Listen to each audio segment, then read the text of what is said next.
Thank you, everyone, for joining us. I'll go down the line really quickly of who's with us today.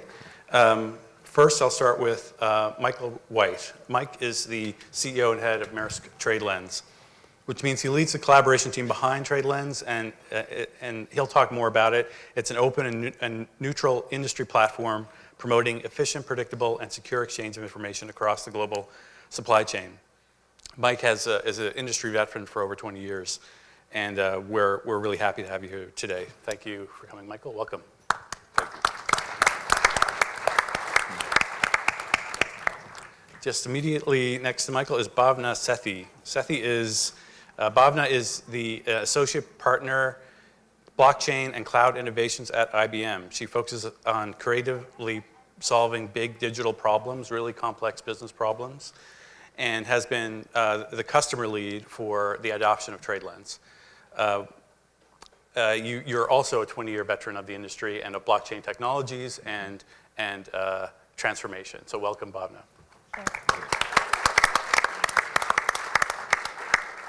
And then we have Michael Foster, Senior Vice President, CIO, and CTO at CN. In this role, he's responsible for strategy and development of CN's information systems and operational technology platforms.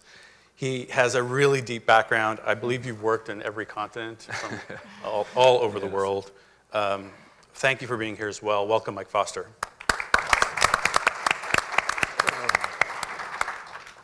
Matt Hebb is the CEO of Canada's Ocean Supercluster.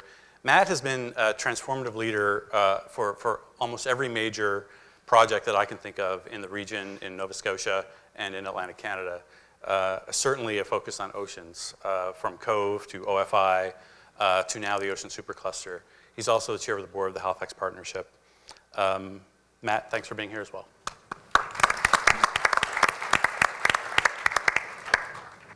Thanks, Kevin. Thank you for the warm introduction and the kind words. I have just 2 slides that I will go to. As Kevin mentioned, I've been over 2 decades, probably about 25 years with Maersk Line and predecessor companies on the liner and terminal side. Before that, probably a decade on the forwarder and 3PL side. So I've been in this business for a long time, and I've had the opportunity to get to enjoy it, but also to see some of the complexities we have. So, you know, if you look at global supply chains, they are some of the largest, most complex ecosystems in the economic landscape today. And the slide here just illustrates some of that that we've seen. It's not uncommon to see 20 to 30 different actors or entities involved in global chain. We did a deep dive study and looked into this, and oftentimes there's up to 100 or maybe more individuals involved in that end-to-end shipment process, and over 200 separate exchanges of information and data. And many of the processes are still paper-based manual processes. As you see in the illustration here, it's a lot of one-to-one bilateral connections, which means information is shared, it's siloed, it's often not where it needs to be at the right time, which leads to significant inefficiencies and, unfortunately, sometimes delays in cargo. The total value of global end-to-end transport, just the transport cost for ocean-going shipments, which are over 80% of global commerce, is approaching $2 trillion. And it's estimated that the administrative cost on that is 15 to 20%. So it's a huge burden. And actually, in some individual end-to-end supply chains, the cost of administration exceeds the physical cost of end-to-end transportation. If there was ever an industry of need of change, it is ours, and the time is now.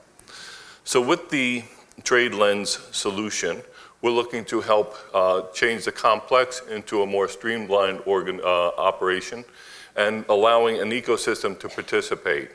You'll hear a little bit more about blockchain throughout this presentation, and some of you might have heard about it, but blockchain is one of the technologies that helps to change the game, to enable permissioned access through actors in the supply chain to be able to see their information, to exchange sensitive data across industry, organizational and geographical boundaries, enables them to transact business in a different way.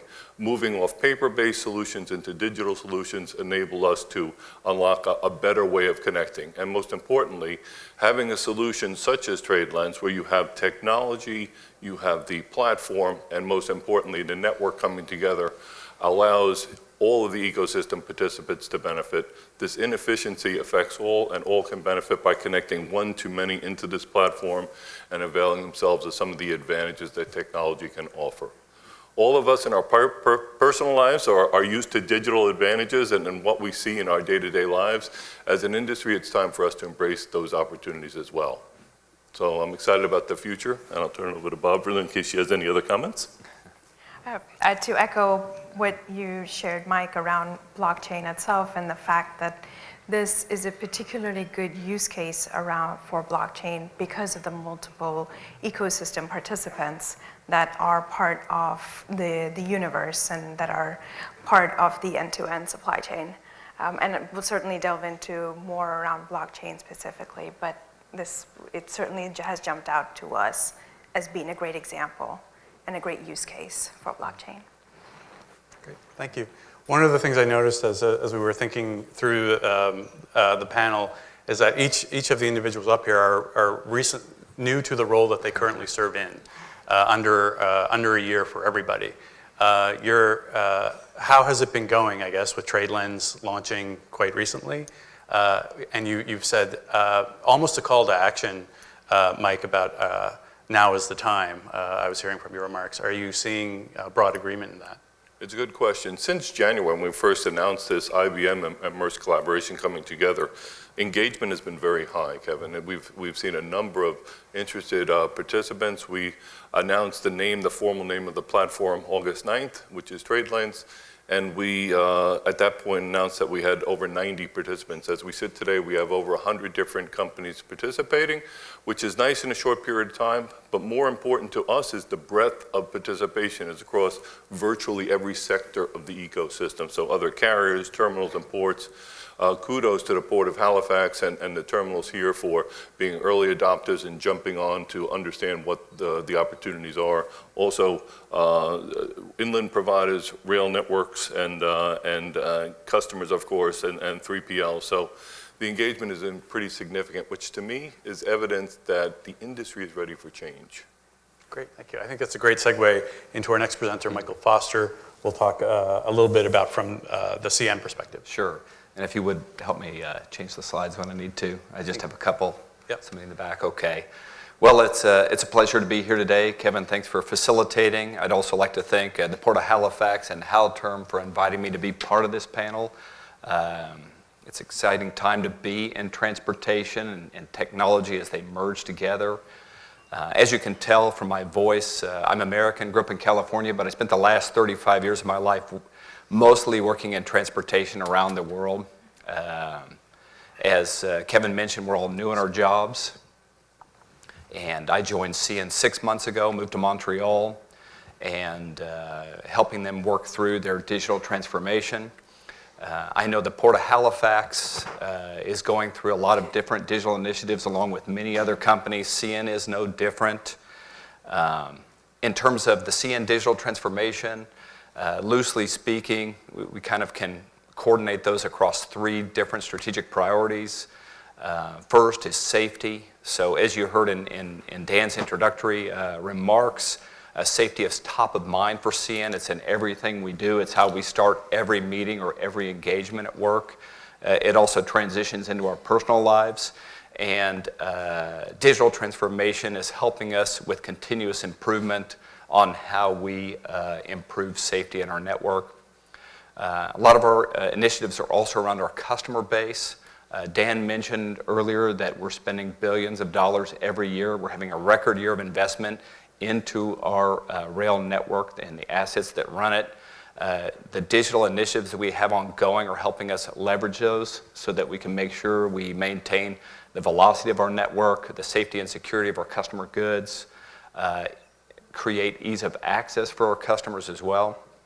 And then finally, we have a lot of initiatives clustered around how we engage with the communities that we pass through and that we interact with. And I know one of those important communities that we interact with is the Port of Halifax. And since my colleague just introduced TradeLens, I'm not sure if we're allowed to say it yet or not. We can. We are an early adopter of the TradeLens program. We're very excited about it at CN. So, thanks. And so what I'll do is just quickly drop down a level. And you know, CN Rail, our core business is the railroad. That industry is hundreds of years old. And there's been a lot of mechanical innovation over the years, but in the last decade in particular, there's been a lot of technical innovation. And at CN, we're working very hard to merge those two worlds together in the field of operational technology. And the idea is very much what was described as the theory of blockchain, which is how do you take those data assets that are buried in those old legacy monolithic systems, how do we get those out and make that data exposed and usable? And the theory is, or what we're working towards is, continuing our journey from using historic data for decision making so we can start using real-time and near real-time data for decision making. And that positions us nicely for the future as we get more towards predictive modeling and predictive decision making.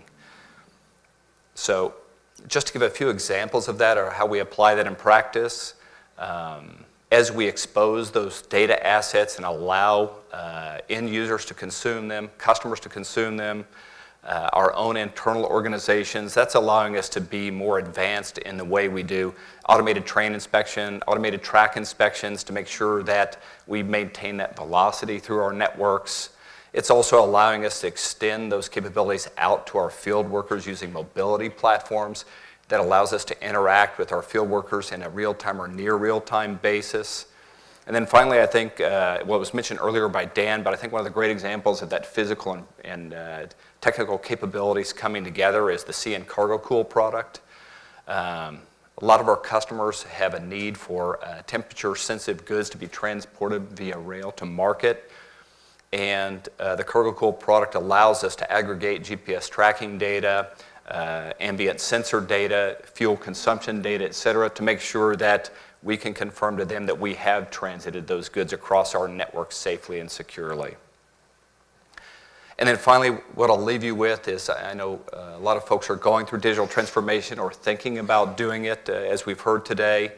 I think some of the lessons that can be used for that are know your business priorities and the legacy systems that enable you to achieve those objectives.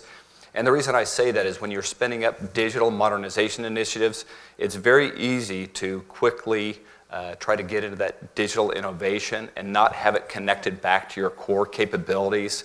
And the risk there is you can end up with digital islands that in the future could slow down your modernization efforts versus speed them up.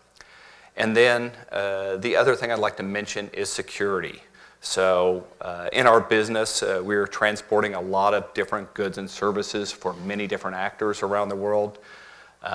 As we're making this digital transformation and extending kind of our perimeter out where we're dealing with field mobility devices, deeply integrating with customers, regulatory authorities, we're using sensors to bring in massive amounts of data, third-party data providers.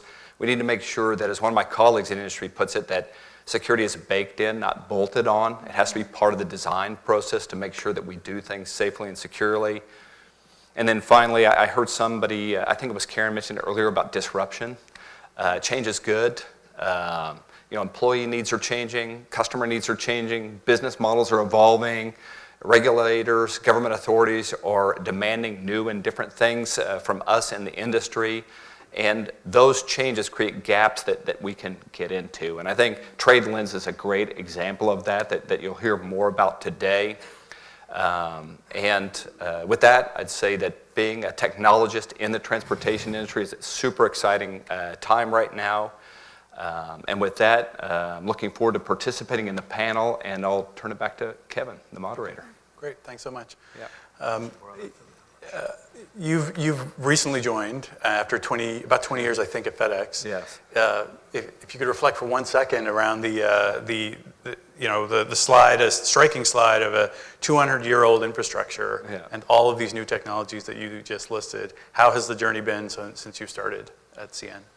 Well, coming from the transportation industry, I've worked in aviation, barge freight, road freight. I just hadn't done rail freight, but they've got them all covered. Yeah, so I'm kind of making the rounds. I guess I've gone from barge to road to air to train, so I've gotten to the big boys last, so to speak, so the heavy industry. I think the thing that's most striking is that there's so much commonality across the industries, and it's really about taking data and information that's isolated, whether it's in different companies, different systems, whether it's on paper, et cetera, and it's getting those out into a place where we can use them to optimize the supply chain. Enter TradeLens. Exactly. Okay, so Matt, I'd love to turn it to you and have you talk a little bit about the Ocean Supercluster and what's on your mind. Sure, and I wanted to actually just start by congratulating Hector and Karen and the port community for the incredible momentum and results that we're seeing. The Port of Halifax is one of Canada's, it's not just important for Halifax, it's one of Canada's most substantial assets in its ocean economy. And the things that we're seeing, the things that we're contemplating here today, the things that the port is leading around its digital transformation, and the collaborative approach to that are exactly the kinds of things that we're trying to foster through the Ocean Supercluster to help Canada realize its ocean opportunity. And more than anything, the Ocean Supercluster is that. It's a strategy to try and help Canada better realize on its ocean opportunity.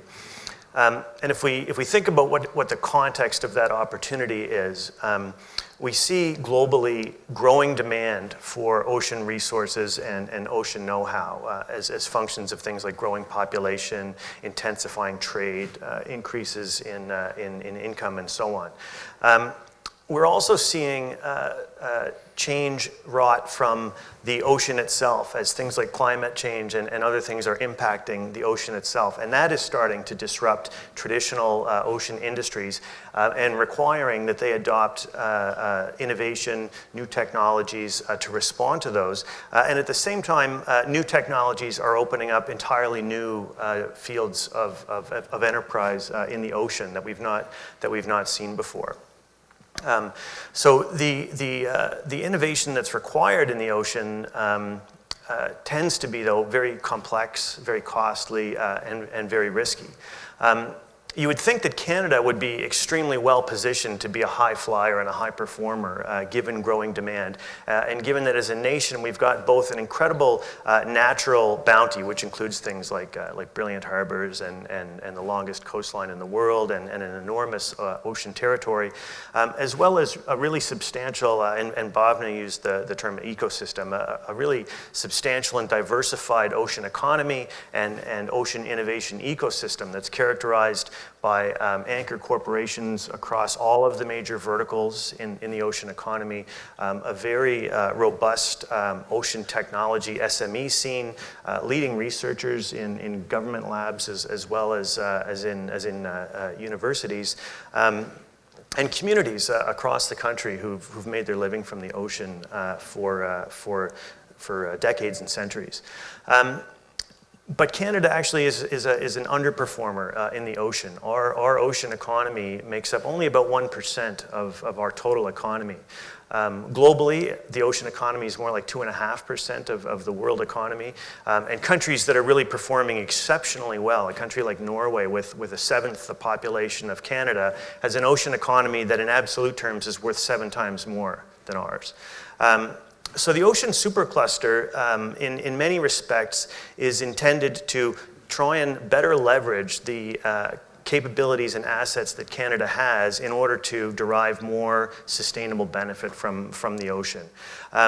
And at the core of it then is this notion, and it's already been alluded to today, that in fact, and Michael was just saying this as he described his move from different logistics sectors, that actually there's a huge amount of common shared requirement across ocean industries that are somewhat untapped to this point. The sectors don't tend to speak to each other a lot. They don't tend to collaborate a lot. And in fact, if folks pay attention to some of the issues in the news, we know that often sectors in the ocean actually can be quite a bit at odds, between fishing, shipping, oil and gas, aquaculture, and so on. What we found is a core set of companies that, as they began to explore this, discovered that they have a lot in common. And that commonality presents the opportunity for them to co-invest in building new capabilities to meet these shared requirements. Capabilities that are too costly or too risky for them to take on their own. At the same time as these larger companies can identify this co-investment platform and define these big challenge requirements, the Supercluster can also better integrate those firms with the rest of the innovation ecosystem so that we can help to define the most innovative approaches to building those capabilities. So just to give you a quick sense of how some of these shared requirements work. Whether you're talking about oil and gas companies or aquaculture companies or shipping companies, they're all deploying marine assets, and they all face very similar challenges in terms of the risk and complexity of having humans out in that very turbulent environment. The ocean is not well characterized, and so it's difficult to predict what's happening with surface conditions or currents and things like this, and the way that those will interact with marine assets. It's very tough to predict and understand what's happening. Similarly, all of these sectors operate in the ocean, and yet the ocean environment is very poorly characterized. And I think folks have heard all kinds of different analogies, how we've got a better grasp of the surface of Mars than the floor of the ocean. So the ability for companies to actually understand in real time what's happening in the water current, in the water column, or what's happening on the surface would be of enormous value to them as they try to modernize operations. And like firms in non-ocean related industries, they're under the same pressures for digital transformation as enterprises, but without the ability to work that all the way up through their business processes from the ocean all the way through to the enterprise layer. It's challenging for these digital transformations to be undertaken. And finally, and I'll sort of pause here. These companies, I think, have also recognized that in order to get up beyond the line business that they're used to dealing with every day and start to take on some of these technology challenges, they need to draw on other partners in the ecosystem. They need to draw on new kinds of talent, new entrants into traditional economies so that they can be exposed to these new technologies. Because a key, and this is what I think is really exciting about TradeLens, the key is not simply to solve the problem as a one-off, which frankly we're not so bad at doing in Canada. The key is to be able to do that and integrate it into business models that you can then scale around the globe to both create and capture value sustainably and profitably. And so that latter piece is one of the things that really distinguishes the Supercluster, say, from other kind of R&D and innovation related programs. It's both about developing the capability and ensuring that we can integrate that into profitable, sustainable business models across a range of ocean sectors. So I'll pause there and just look forward to the rest of the conversation. Okay, great. I'll kind of pose a similar question that I did to the others. You've had kind of a product lead, a product offering in TradeLens brought forth recently. You've got a kind of a client customer of TradeLens. Matt, in your travels in Atlantic Canada, these are kind of enabling technologies that are part of disruption, but also drive a lot of innovations. Are you seeing, what is the most striking thing that you're seeing from your perch as the CEO of the Ocean Supercluster? And is the receptivity for this kind of thing been well received? And what are you seeing from your time? Yeah. So without question, the most striking thing that I have seen is every single conversation that we have had, whether it's 2 or 3 people around a coffee table or a big room like this, as we bring companies together from different ocean sectors and we begin to trade notes on shared requirements, on future innovation roadmaps, we're finding enormous overlaps. And those overlaps create opportunities for these companies to do bigger things than they could have done on their own, to do things quicker than they would have been able to do them on their own. And in many times, we're seeing things that we could have never predicted or forecast. We're seeing very serendipitous ideas emerge as different sectors sort of collide and suddenly begin to see things in a brand new way. And we're seeing that from every corner of the economy. We're seeing it from every corner of the region. It's in literally every single conversation. So we're just, we think that this is something that's not yet happened in the ocean, and it's a bit of a, you would step back from it and think, well, of course they're all in the ocean. They must trade ocean notes. But in fact, we have not done that as a nation. And that represents such a huge opportunity for us as a segment of Canada's economy. So, Bhavna, we were talking before. You're nodding a lot as Matt has been talking, so I feel like there's great resonance here. We were also speculating how much of folks in the room will be wondering about blockchain and how technical those questions would be. I can tell you that from the little app that we're using for questions, there's a lot of questions about blockchain right now. So I wonder if we could stand back and without getting into a computer science course, I know you didn't want to do that, but to talk about the blockchain as an enabler, why it is the topic that it is, why it's impacting the industry, and if you could just reflect a little bit on that and help us demystify it a little bit. Yeah, certainly, I'm happy to, and I would say Mike is an expert too on blockchain. But I think first and foremost, and this it touches on something Mike Foster mentioned, is adoption of blockchain is more than technology. It has to solve a business problem, and identifying the business problems where the cost to innovate is relatively less than the benefit and the outcome that is derived from it is supremely important with any technology, any innovation that we do, whether it's artificial intelligence, blockchain, IoT, and all of the other various advancements that are underway. With regards to blockchain itself, and particularly in the context of TradeLens, blockchain offers a shared system of record. It offers a distributed ledger where different participants change the information on blockchain is immutable. Change is only possible when it's endorsed by other participants, by multiple parties that are involved in that trade and that are involved in the shipment itself. There's an audit trail, provenance.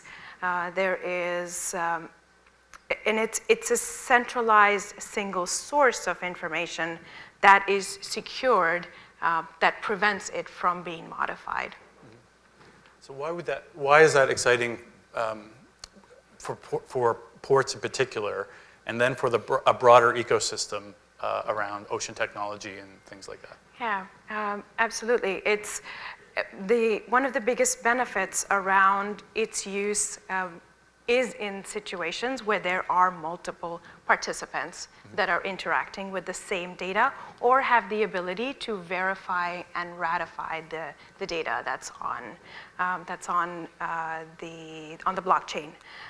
Another sort of element of blockchain that we're leveraging in TradeLens is around documentation and the creation of moving from paper to digital documentation, where two different customs authorities, for example, at two different ends of the world, have visibility into the same information and have access to that information faster, and can trust the fact that it is secure and cannot be modified by anybody.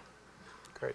So with this availability and transparency of data, do we see what caused CN, for example, to become an early adopter of TradeLens? Well, and what was that like? I'll just take a little step back before I answer that question. So, a long time ago, back in the 90s, I remember creating an application to manage petty cash because we were spending $100,000 a day in cash certifying documents. That's $100,000 a day, and that's a lot of petty cash to manage. You fast forward, into the 2000s, and I built an application that did centralized customs clearance for all EU member states. And it was such a complex problem to solve because of the paperwork. Yep. Just to get all that into a place where you could analyze it, determine harmonized codes, make the appropriate declarations, stay compliant, all those things. And it was just such a complex affair. And now if you look at the integrators, they've been driven by consumers a lot in the last decade. And it's forced them to go from horizontal excellence or expertise and start to become vertical and start to become a bit horizontal because customers want to have a seamless experience. And I think we're starting to see that in the industrial world where as we're trying to optimize our supply chains, as we're trying to cope with trade regulations, customs regulations, customer needs. When we're all doing vertical silos of expertise, then it makes it inefficient for the supply chain. And as you were mentioning earlier with the Supercluster, as well as some of the TradeLens comments, the value of exposing that data and being able to leverage it for our customer base, that then will allow our customers to optimize their supply chains. And that's a great cost savings for them. It's also a great quality uplifter because you're not going to make mistakes on paperwork because you'll have the authenticated source to work with. And so for CN, we want to be part of a supply chain that has those attributes. And so the TradeLens program, early adopter program, is a great way for us to test that out. Yeah. Mike, the being an early adopter, we were talking earlier about how significant the transformation is hitting the cargo industry today. How important is it to be an early adopter when you stand back and look at where the industry is going? So I think it's very important to us as we develop this. And just for a frame of reference, within the Maersk organization, we have an organization which I'm head of, which is called GTD for Global Trade Digitization, which is working specifically with IBM on nothing but TradeLens. And what is really important to note is it is a neutral, open platform for the entire industry. So trying to make sure that the connectivity, the APIs that we're moving towards are published and out there, working with standards organizations to make sure that the barrier to entry is very low so people can participate and we can make this robust for everybody. I'm a very strong believer that while there will be, of course, clients that will pay for the services and a subscription to it, there has to be value for all participants. And I think there's a huge amount of opportunity there. Enabling us to continue to develop this platform, I think, is critical. And through the early adopters, through, for instance, Port of Halifax, CN, it helps us make sure that we understand, how is our solution working today? How can it be better tomorrow? And most importantly, what else do we need to do collectively to make value out there? Because at the end of the day, the industry is crying for some standardization, some way for everybody to come together to coalesce around these issues and opportunities. And we think there needs to be a platform that enables that. And it's forums just like this where we can have the dialogue to make sure that we understand, what's important to the entities that are involved, but also to the local community. So I think it's really important as an early adopter, you get a chance to come on and help us with this. So you posed a question last night, and today I think this would be a great opportunity for you to get customer feedback and interest. So as you start to think about questions, and we'll open the floor to questions in a little bit, the ask is there. They're looking for information, and they're looking to work with you, everyone in the room. And so, Kevin, can I make a follow-up comment on that? Yeah, that'd be great. One of the other great things about technology is that, if you're having to deal with, lots of paperwork, it's very complex, you need people to do that. So it takes a lot of, kind of human horsepower to grind through all that. By using technology to start to solve for that, I think we make this supply chain network, this kind of ocean, port, rail, truck, more accessible to small and medium business owners that may or may not be able to import or export at the time being because they just don't have the horsepower to do it. And so by adopting these technologies that simplify the experience, simplify the complexity, I think there's an opportunity for economic development amongst the small and medium business owners by making international trade more accessible to them. Yeah. Just if I can add one comment to that, because it's something that's near and dear to all of our hearts. So the World Economic Forum has estimated that if you can get to just 50% of best practice across all the major corridors in the world, that you can actually increase global trade, their estimate, not ours, by 9.4 to 14.8%. I don't know if those are the exact numbers, but having been in this industry for a long time, you're exactly right. There's companies that could be involved in exporting and importing.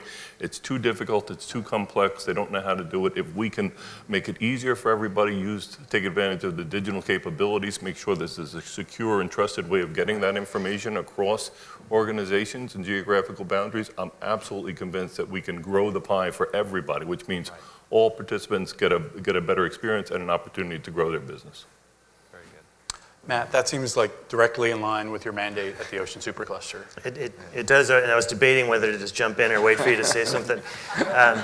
But no, look, and I actually wanted to pick up on the point Mike made as well about this being an open platform, because I think that that's hugely relevant, and the ability to expose new technology platforms to an entrepreneurial community and to see the new kinds of services and values that can be extended, whether that's to smaller importers or exporters or other kinds of technology providers that can leverage that capability or develop new niche products within it.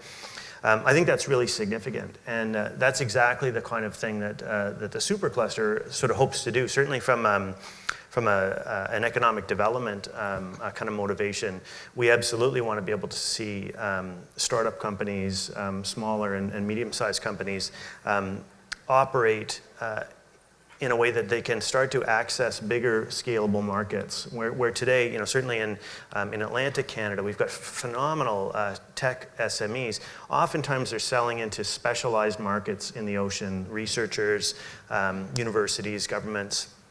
The ability to start to commercialize some of these technologies into platforms that can take them into big verticals of the ocean economy, whether that's shipping, the food industry, the energy industry, and so on, is a vital part of what we want to accomplish. And I think that what we're learning from leading partners, whether it's Maersk and certainly our own experience with IBM directly, is that in order to get there, we're going to have to start to build up enough trust to collaborate with each other, and it's a bit of a vulnerable moment or a fearful moment, but when we look to very successful clusters, what they tell us is that the companies that learn to collaborate well learn to become some of the world's best competitors, and so I think that that's a really important element of what I'm hearing about the TradeLens platform as well. Do you agree with that?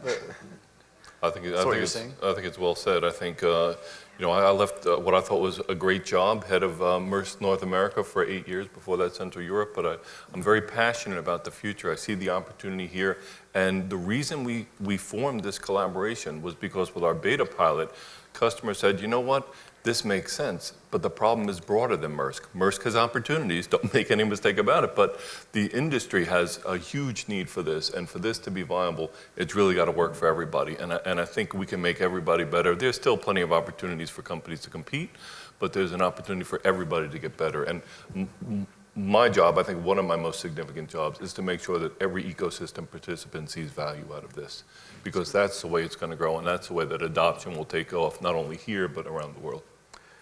So if I could pose to the panel, there's a theme of questions around how theoretical is this and how practical is this? If I could pose to any of the panelists close to TradeLens and the application of it now, you just told a couple of stories around applications you were building in the 90s to solve big paper problems and break them into digital. Could I challenge the group to talk around specificity around the onboarding process or real problems that folks in the room would relate to that this will solve? Yeah. Certainly. Yeah, I'd like to hand off to Bhavna, who, by the way, is very humble, but she's the one who makes it happen. She's the one who works with customers that the vision becomes a reality. So, You're very kind, Mike. But I have to say, with regards to our hosts and Karen and Sandra and Andrew and Jim and everybody else at Port of Halifax and at Interim, who we've been working with on the early adopter program specifically for this region, it's the volume of data that we see coming in right now. So on the platform currently, in the production environment, we're tracking about 4 million shipments actively in progress over the past 90 months. We have about 1 million events, and events are shipping milestones that are provided either by the ocean carrier, the ports, Halifax included, terminals, Halifax included, as well as freight forwarders and other ecosystem participants providing data directly into this one centralized, like a single one-stop shop for tracking the visibility around shipments and their shipments specifically. yeah, Please go ahead. No, go ahead. So the volume of data in that regard is substantial, and we anticipate the value from our early adopter program. There's a couple of different aspects around our early adopter program.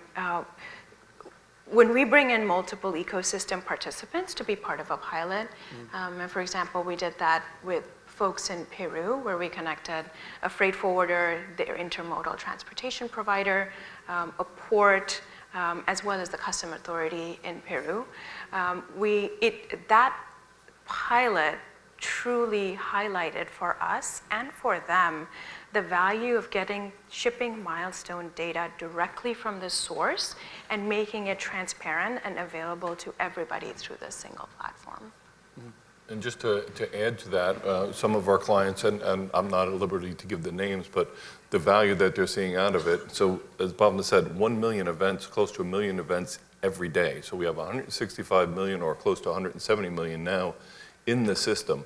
But it helps flesh out the end-to-end visibility that the clients have. And as Bhavna said, as you get multiple participants in individual corridors or pilot segments, it really comes to life. So even customers that have been longtime customers of Maersk are saying that the data, even though it was very strong with Maersk, it's amazing now what they see in terms of visibility, information that they didn't have. And the idea of the platform is it's populated to the greatest extent possible by whoever's in control of the asset, which means that you get that visibility.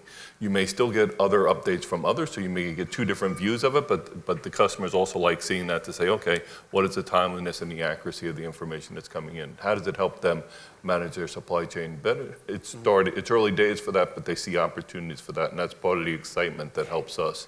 And again, as early adopters come on, we get even more insight into how they might use the data. And the other thing I'd say is this platform isn't the end, it's really just the beginning. Talking about spurring innovation, there's a lot of opportunities. Maersk and IBM will continue to invest. We have these first 2 solutions that will be available for general availability at the end of this year. And we're talking about Internet of Things and other data that we can get into this because it's the way of the future.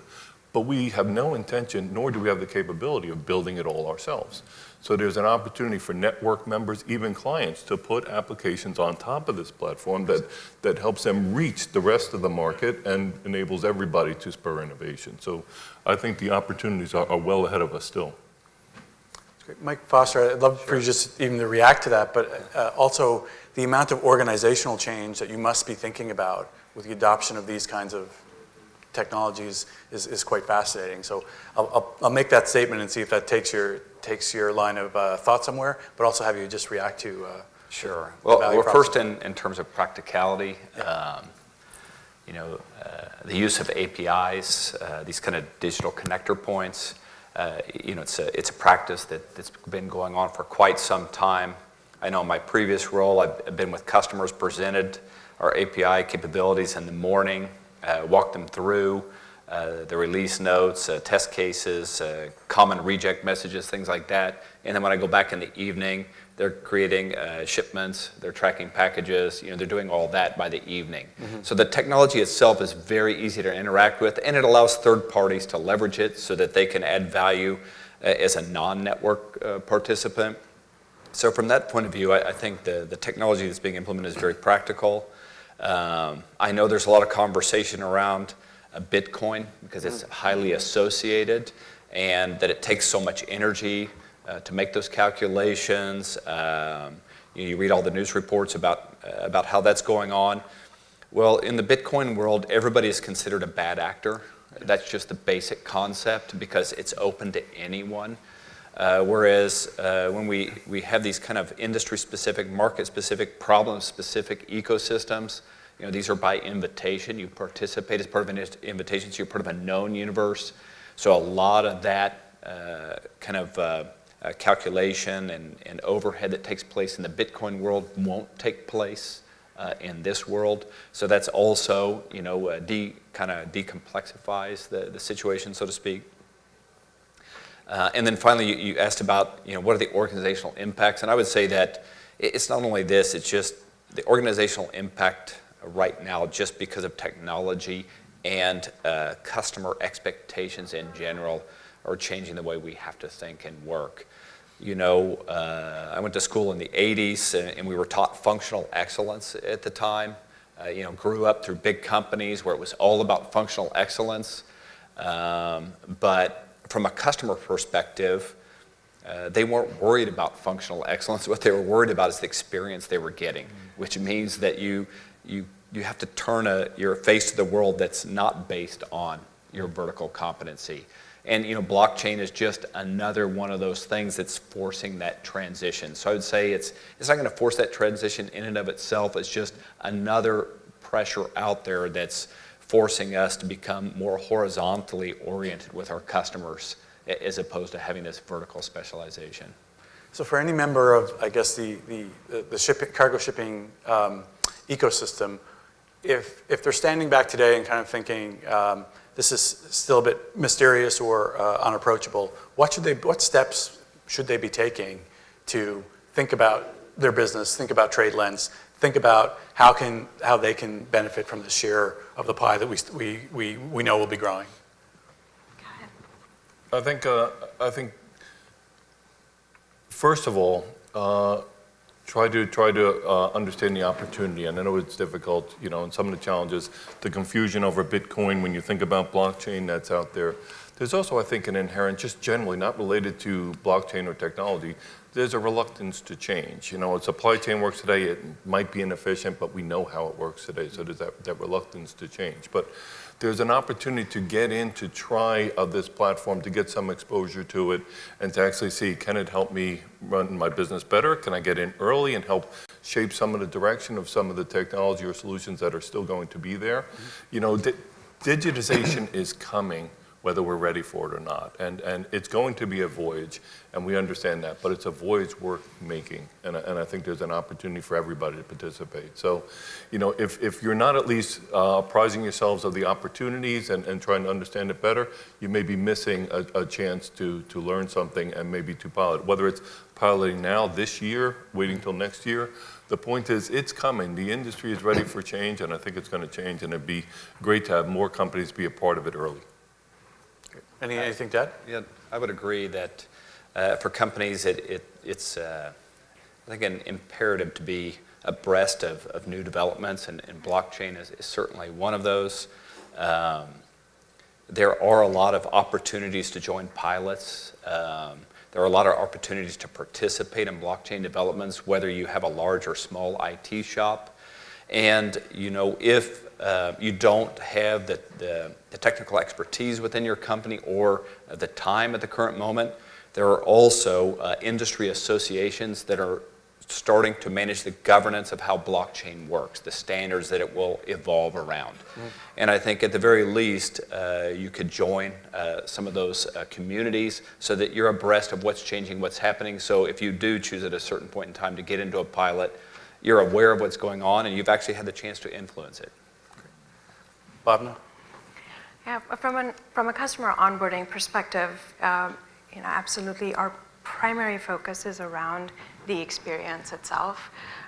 It's about enabling our ecosystem participants to connect to the platform in the least intrusive, as seamless, streamlined manner as possible, removing technological barriers to entry, certainly, because our view on that, and we've seen this through early adopters who we've connected, is the sooner you start to interact with the platform and start to see what the capabilities and the data that's available in the platform, the more it enables you to start to derive value for your specific business and your operational, whether it may be capacity planning or if it's going to help in predictive analytics, if it's going to help with risk modeling, if it's going to assist you in improving your customer service offerings to your customer. So for all of those reasons, our goal from an onboarding perspective certainly is help ecosystem participants and our customers get connected as soon as possible. Because then once you're on it, you can envision how it will help you in your business. Thank you to each of you, and I hope I've done the audience question some justice in terms of practicality and actions you can take today. I'm going to pose a question to Matt and then turn it over to questions from the audience if you want to gather your thoughts on those questions. Matt, you've heard a lot about APIs and what can be exposed, and that makes me think of the incubators in Atlantic Canada and the players that you do so well at integrating and connecting the dots between. How present is this kind of cargo shipping transformation in the ecosystem today, and where do you see this going in Atlantic Canada? So look, I think there's different ways that people come into clustered activity. I mean, some of the best clusters in the world have emerged completely organically, and others are sort of fostered and encouraged. And I think what we see is elements of both. We see examples like this where there are firms who are just out there and they're doing it on their own, and they don't need a supercluster organization to call a meeting. And we see that across a range of sectors with big companies and small companies being very entrepreneurial, if I can use that term, in respect of how they're advancing collaboration. But to the extent that it's helpful to try and foster a community or an environment where that can happen more often, or happen between people or companies that might not otherwise bump into each other, that's an important function for us. And I think it's particularly important in ocean industries. I think Bhavna talked about the value that they saw when they were getting sort of real data from ocean carriers. These aren't industries, I think, that are easily Uberized, if I can put it that way. These are not industries that are going to be disrupted because somebody somewhere programs an app and puts it on the iTunes store. It's really critical that all elements of this, if you've got specialists in sensing and data, specialists in communications and underwater platforms, and analysts, programmers pulling together visualization systems and so on, they really need to be very integrated, because you need to have the familiarity with the complexities, the challenges, whether those are technical, business, social, economic, or what have you, in order for these collaborations to ultimately be commercially successful. So I think it's a key part of why a clustered approach and a collaborative approach is really important to drive these things. The cluster's role is really, to the extent that we've not come together on our own naturally to do this, to try and encourage it and foster it as much as possible. It makes it a lot easier when you've got a community like the Port that's driving this and that's driving leadership in it. And I don't think that we have a lot to necessarily to add, other than that we can be around that and try and make sure that it's connected with what's happening in other sectors. Again, if I think about the core premise of the supercluster, we try to dig beneath everything and find where are the shared requirements. And so even where there might be differentiation on business challenges or business requirements, beneath that there may, for instance, be real common talent challenges. The talent that are going to be required to drive these solutions into the businesses of the port community will be the same talent base that's required to drive it into fishing or other sectors. So constantly mining those areas of shared need is kind of the space that we'll play in, and running to keep up with those that are pursuing this really entrepreneurial on their own, and working to include those that we can connect to that. On the other hand, is where we'll be trying hard, I think, to add value. Great. Clusters that have emerged in other parts of the world, are they looking at this opportunity now and coming together organically? Bob or Mike or anyone? I think we're engaged with as many of these sort of forums and solutions that are coming together. Also, we talked about standards. Yeah. So we joined oceanshipping.org to just make sure that we're continuing to talk about these things. We're looking at other CE-FACT, different entities that are already involved. There's some here in North America as well. We think it's important that we continue the dialogue. And as you said, some come about it, on their own, but collectively we all have to be part of the solution, because otherwise, I have a very real concern that if we don't do this, we'll replicate today's problems in tomorrow's environment. So I think that would be a shame to miss the opportunities that technology can bring. And I think now is the time to have that dialogue. And you really have to have it by this collaboration, this discussion. And where there are superclusters or opportunities for entities to come together, from a TradeLens perspective, we'll be part of it. And I would encourage others, again, whether it's TradeLens or another digital pilot, I think it's an opportunity for you to learn more about it and to listen and discuss where the opportunities are. Great. So we'd love to turn it over to the audience now for any questions. I don't know if we're doing that with mics or, okay. So if folks have just, I guess, raise their hand or stand up. Any questions from the group?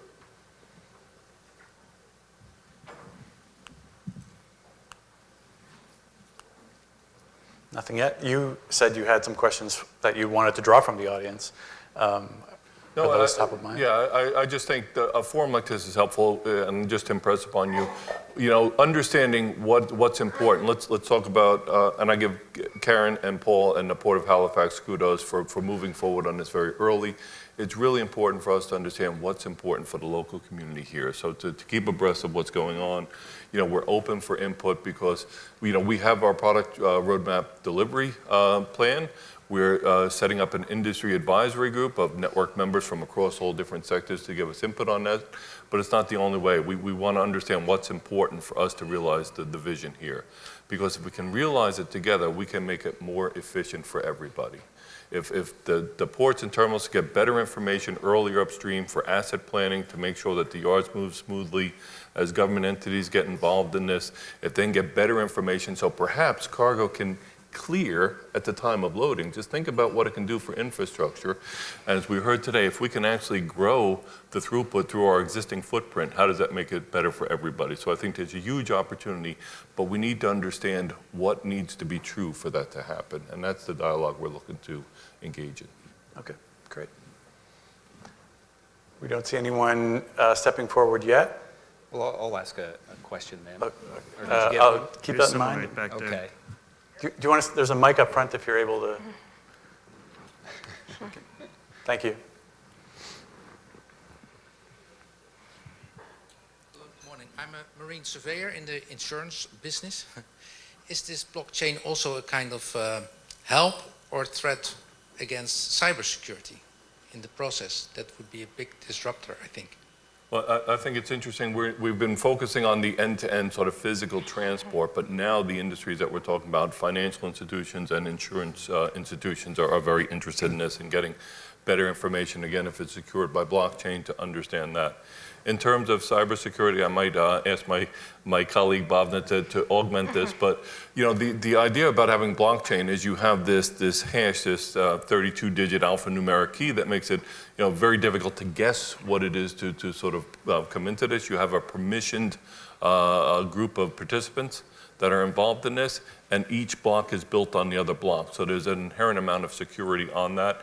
In addition to that, it's a cloud-based offering, and we're working with IBM, who are some of the leaders in terms of providing security and the protocols of not only vetting what we're building, but having it audited by third parties. So, Bhavna, I don't know if there's anything else you wanted to add to that. Just to echo you, Mike, in terms of everything is built upon the information that is once put on there cannot be modified. If there is a change that's made to it, it's a new status, it's a new message. There's a new secured hash associated with it as well. So the security around this is one of the key elements. Are there a lot of privacy controls in place now that would give people comfort in terms of those kinds of concerns? Yes, so we have a very strong permissioned access structure. Only those ecosystem participants that are part of a supply chain, are part of that particular shipment, have visibility and access to the information. In addition to that, there are additional controls that are instituted by the users of the platform on how much of their data is and isn't available to others as well. And across the platform, for instance, multiple carriers, which obviously have a concern about sharing sensitive information, they actually have a situation or a solution where it's on individual nodes. So consider it like channels on a CB for a layman sort of view of it. It actually, makes sure that, one entity cannot see the other entity's information, but the customer can actually see it aggregated across all in an easy and secure and transparent way. Okay, great. This is kind of for Mike because being with Maersk, he knows the operational efficiencies that the multiple nodes on the supply chain need to continue to work for. I've always been of the understanding that a lot of the information that's going back and forth in the blockchain is more financial in nature or regulatory in nature. Do you see a day when we can also be allowing for more of the operational information that would give us all more access to better planning for the supply chain as well? Yeah, I think part of the value proposition, so we talk about blockchain, but it's also about connecting to this ecosystem, getting APIs, so more real-time data that's coming in from all participants. So getting earlier visibility as to cargo that's coming that way, getting it aggregated for terminals that are gateways, understanding how much is local versus intermodal cargo, just getting that view better as we get more visibility as to vessels and where they are in terms of actual arrival versus planned arrival, able to manage that a little bit better. So it's getting better information early in the system, being able to therefore then take decisions that, how do I ensure I have berth availability? How do I ensure I have proper yard planning? How do I know if I know that certain cargoes are going to clear even faster? Can I put them in a different stack? Also, as we go forward with this, if there's an opportunity to aggregate cargo that's coming on multiple carriers for customers that are looking for faster turns or peel-off piles or things like this, there's an opportunity yet ahead to try and find out how do we enable that. And if we can do that, just for a point of reference, if the drayman can get 1, 2, or 3 extra days per day, that's a game changer. The terminals can actually increase their throughput without having to get more environmental credits or expand their yards further than they had planned. That's huge. And the velocity of cargo to customers with better visibility on when it's going to arrive, that takes the waste out of the supply chain. So it's using that information, and again, understanding what the needs are for all ecosystem participants. But I think there's huge upside and opportunity for that, which will happen over time as we get more participants connected. Well, yeah, because you can imagine that, when a bill of lading is created, if that could be part of the ecosystem, then all participants would all start to be able to orient themselves around that long before the shipment is in transit. Sure. And that would greatly help the supply chain. Talking about also with our rails, and I don't want to go too much, but it's a learning for me too, because I said, okay, we know better information. But even, for instance, in the U.S. with exports, I was surprised that many of the rails, the first time they know there's an export box, which is a backhaul, the first time they find out about it, it's in their gate.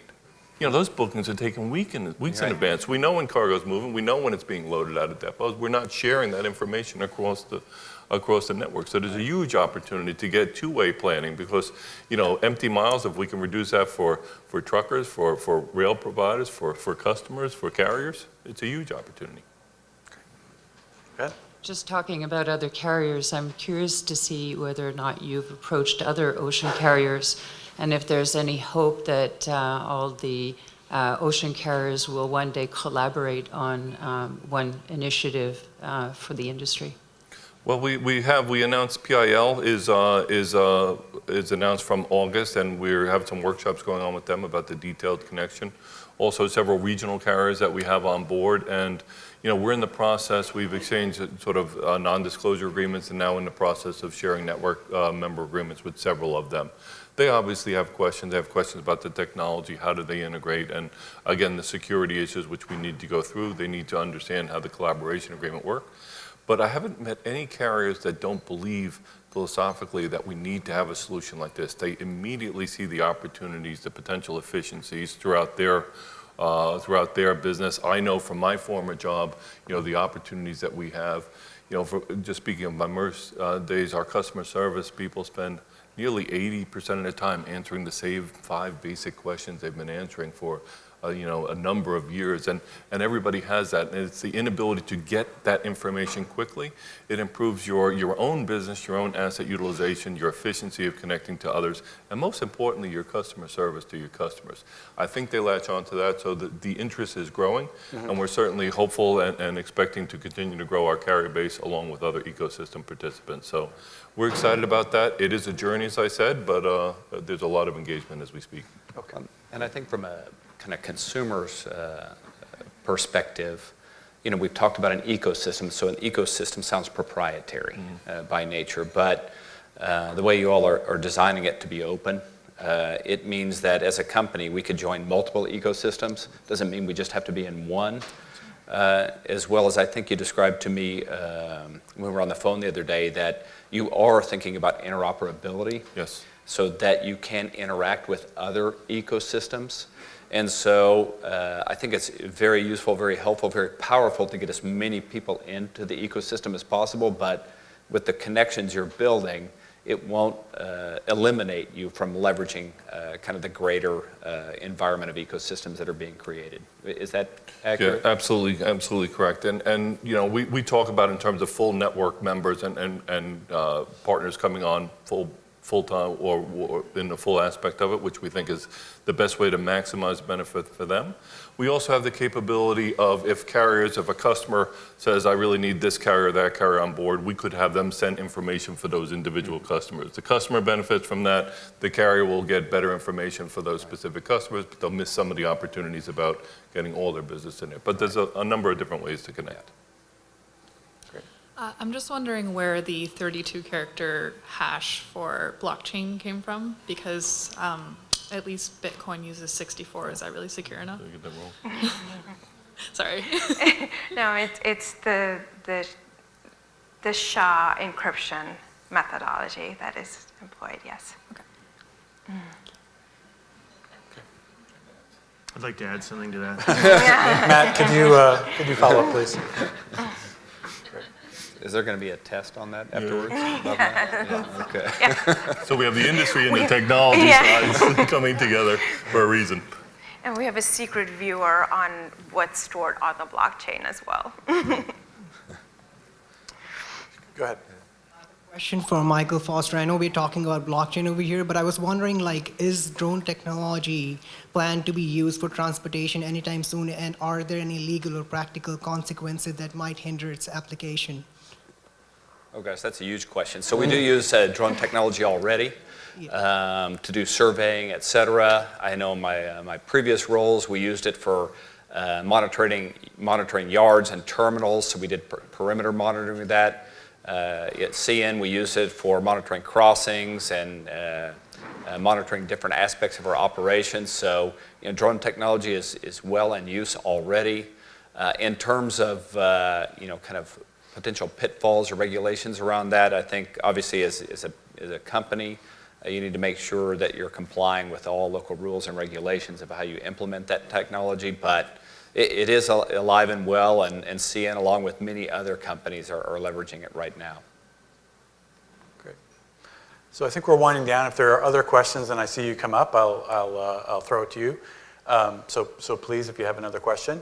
I would like to go down the line with kind of closing remarks from each panelist. And the question I would pose first would be, if you have closing remarks that's been on your mind, and by all means, react to anything in the discussion.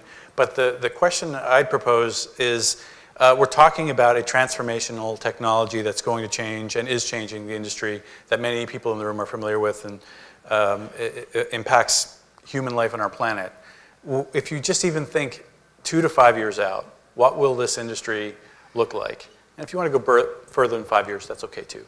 But what will this industry look like? What will your vantage point from your area of expertise? Where does your head go in terms of what the future looks like? So does anyone want to start? I won't pick on anyone in particular. I'm happy to start. I can start on it. As far as 2 to 5 years out, I think one of the challenges that we do run into, and I worked at a retail company prior to joining IBM, where we ran into issues with issues of significant monetary impact every time there was delayed, missing, or incorrect information. And thinking about 2 to 5 years out, there's an element of manual entry right now. If we start to envision sensors, GPS trackers, things of that nature that are providing data directly into our platforms, be it TradeLens or anywhere else, we are eliminating the manual key-in where there is always that potential of error. And I think that's going to be, that layering on of technology is going to be significantly impactful. Thanks, Bob. Yeah, and I think, as the world is changing, even in traditional industries, things are moving faster. Business agility is so critical now. And one of the limiting factors that's been, and that's what we're talking about, transformation and digital transformation things, is sometimes we don't have the technical agility to go along with that. Mm-hmm. And I think if you look at kind of 3 to 5 years out, 5 to 10 years out, it's the organizations, like the Port of Halifax, determined to change. It's like CN, determined to change and become more agile. It's that technical and business agility that's going to help you win in the future. So I think that's a big challenge.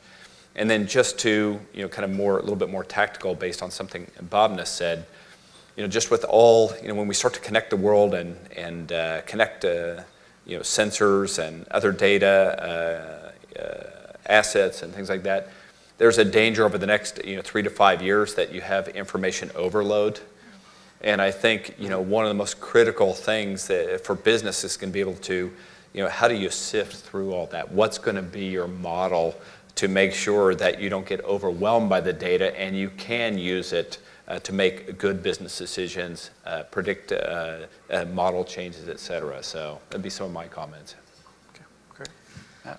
I think from a supercluster perspective, I think 5 years from now, what I hope we will see is that this agility that Michael's spoken of will also be a characteristic of how our ocean companies are able to collaborate and work together.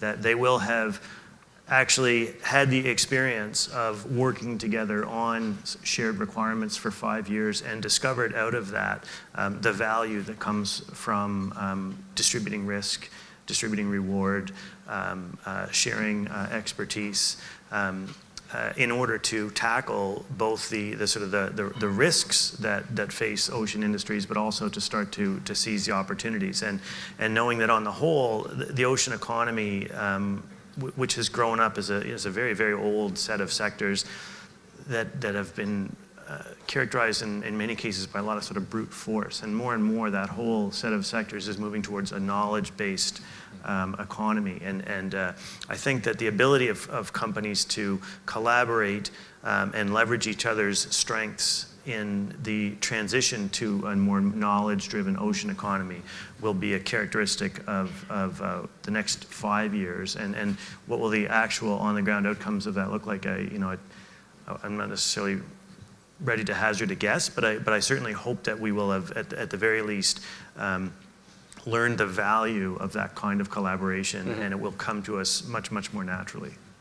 Okay, very good. Michael? Yeah, I think we're at the forefront of a transformation here, and I think it's about understanding what this can actually bring, and not only in terms of all of us as companies working together, but also government authorities, and policy needs to change so that, you know, having digital solutions needs to replace what was in place with paper processes before. Yeah. And I think there's an opportunity for all of us. But if we go back to even the internet and how much that's changed our lives, and you know, it's a cycle. It's the actual evolution of the technology and what it brings. So I think we'll be substantially different 5 years from now. I think we have an opportunity to make it more efficient, more effective for everybody. And it's a journey that I think we need to take collectively. And I'm excited about the future. It seems like we can draw a lot from, this is not the first digital revolution to hit an industry anymore. You know, with the advance of the internet and the 90s, we could have looked at video or media or just websites and browsers but we've seen this play out before. Cargo global shipping industry is not exactly like the Uber or Netflix or all the things that we hold up, but there are certain themes. Data is agnostic, and data will, if it can become digital, it will become digital. Yeah. Mike, So you have a thank thought? Okay, great. So if there are no other questions, I'd like to take 1 minute to personally thank for the invitation to try to facilitate today. I take a lot from these conversations, and I've really been inspired to hear your thoughts about the future and the journeys that you've been on. So thank you very much, and thank you for the support for asking me to do this today. I'd love to thank the panel. I think we'd all would like to thank the panel today. So thank you for your time.